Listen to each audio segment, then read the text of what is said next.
Les startups que tu proposes sont-ils des deals accessibles à tout le monde que l'on pourrait voir sur des sites de financement participatifs ou ce sont des deals privés que les particuliers n'auraient pas accès? Voilà, ça c'est la question que j'ai reçue il y a quelques temps au sujet des deals startups et c'est ce à quoi nous allons répondre aujourd'hui dans cette très belle chambre. Nous sommes ici au Sri Lanka, à Colombo, dernière journée avant de retourner dans notre douce et belle Europe, notre belle France.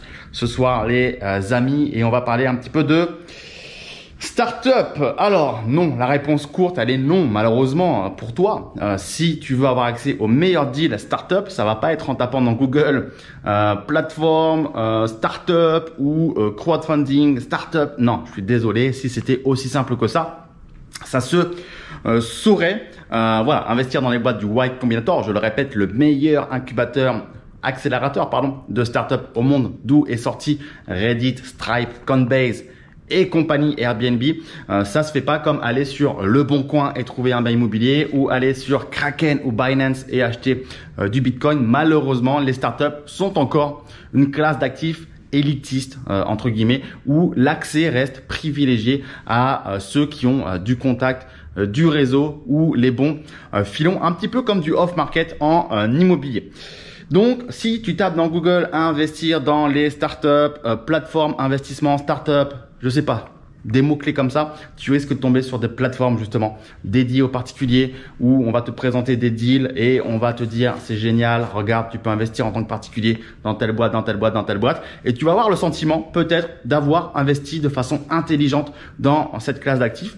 Mais la réalité, c'est que c'est probablement une des plus grosses erreurs à faire. J'en parle d'ailleurs dans mon livre La magie des startups qui va sortir cet été. Je te mets la liste d'attente dans la description ci-dessous. C'est une des plus grosses erreurs à faire puisque tu as la quasi-garantie que ces deals ne te produiront rien.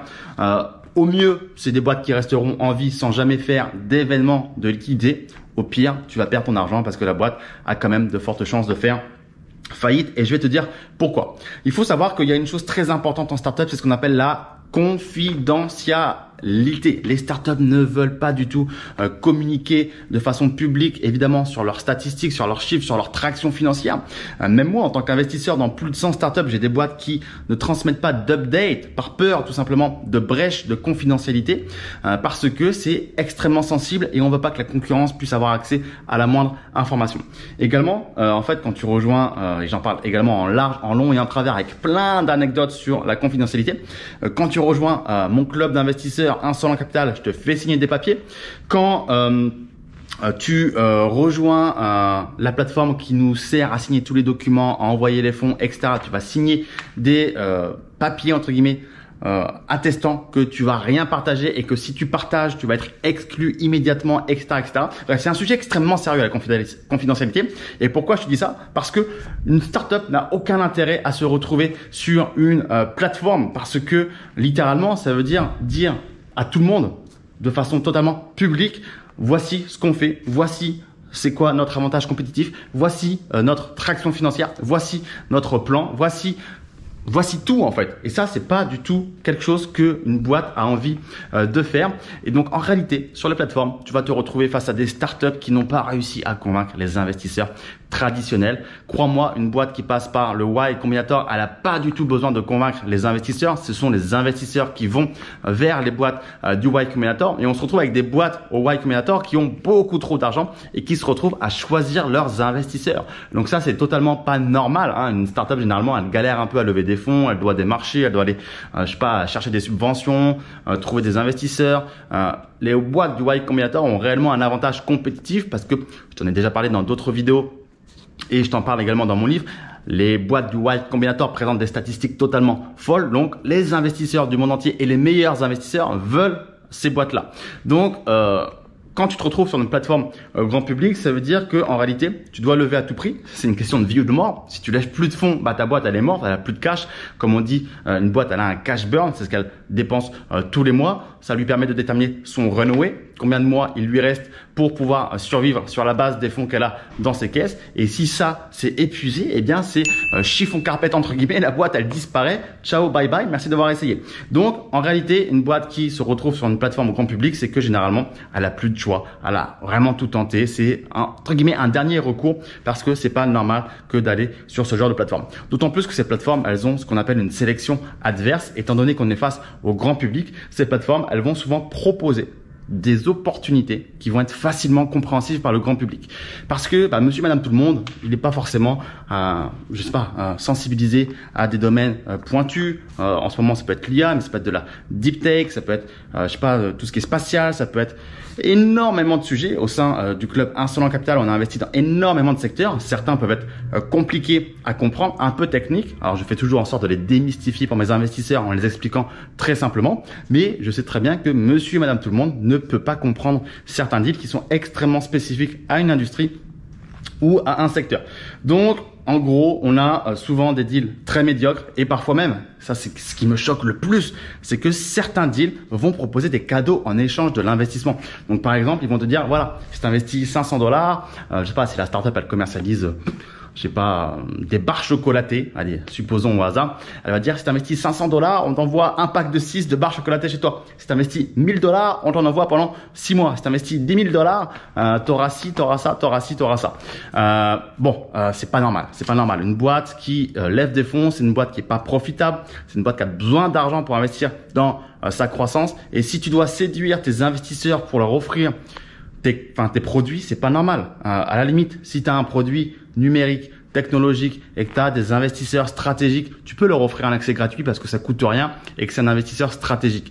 Mais quand tu dois convaincre le grand public sur une plateforme grand public de te donner $500, $1000, parce qu'évidemment les particuliers donnent des petits tickets, pour ensuite leur envoyer en contrepartie des produits, non, à la fin en fait ça va pas, parce que si le petit investisseur te donne $500 et que tu dois déduire ce que tu vas lui envoyer plus ci, plus ça, à la fin tu lèves des cacahuètes. Donc c'est vraiment des situations entre guillemets de vie ou de mort, là où encore une fois les boîtes du Y Combinator n'ont clairement pas besoin d'aller séduire les investisseurs sur des plateformes parce que les investisseurs viennent à elles immédiatement tout seuls sans demander quoi que ce soit. Et c'est pour ça que parfois, même pour nous, les membres de Insolent Capital, c'est parfois extrêmement dur d'avoir des enveloppes dans certains deals Y Combinator parce que ça va très très vite. Des fois, on lève des fonds en seulement 4 jours parce que si on lève pas aussi rapidement, on peut perdre notre enveloppe, on peut se faire doubler par un fonds.